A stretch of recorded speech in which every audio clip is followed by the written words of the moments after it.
তুই তো অনেক রেডি হইছিস না, ঈদের ছুটিতে কি বাইর যেতি না? না আমি কই যাবো, আমার কি যাওয়ার কোনো জায়গা আছে?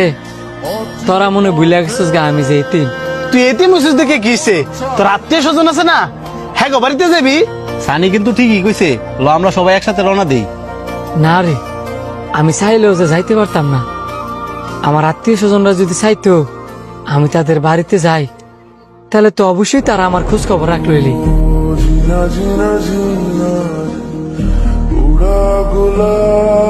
কে রে, তোর আত্মীয় স্বজনরা কি জানে না এতিম করে আদর করলে যে আল্লাহ পাক অনেক খুশি হয়? হ্যাঁ এইসব কথা কইয়া হ্যাঁ মনে কষ্ট বাড়াইস না। আচ্ছা রে, আমরা তাহলে যাই, নয়তো পরে দেরি হয়ে যাবো গা।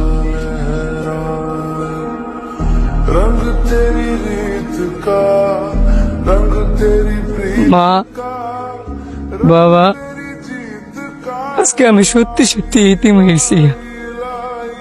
আমার সহপাঠী যারা আছে সবাই ঈদের ছুটিতে বাড়িতে গেছে।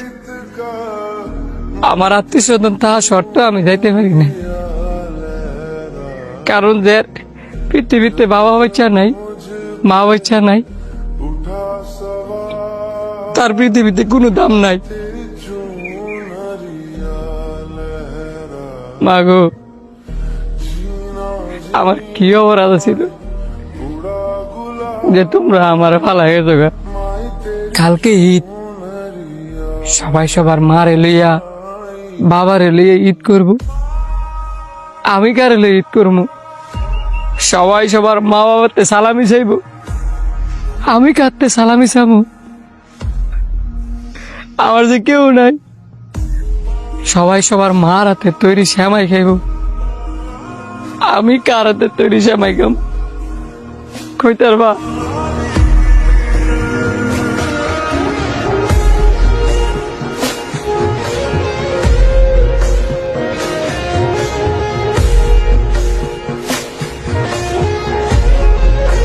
কিরে, তোরা কেউ বাড়িতে যাস নাই? তোরে সারা কেমনে যায়? সারে পৃথিবীতে মা নাই, বাপ নাই, এতিম রে যারা দেখতে না তা করে আল্লাহ দেখতে না। তুই যে আমগো সহপাঠী, তোরে সারা আমরা বাজিয়া কেমনে বাপ মার লগে ঈদ করি? আঙ্গো বাপ মা মানে তোর বাপ মা, তুই কি রে এতিম রে? তুই আঙ্গো ভাই,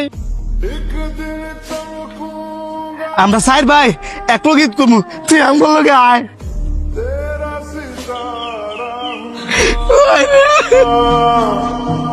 মাইরে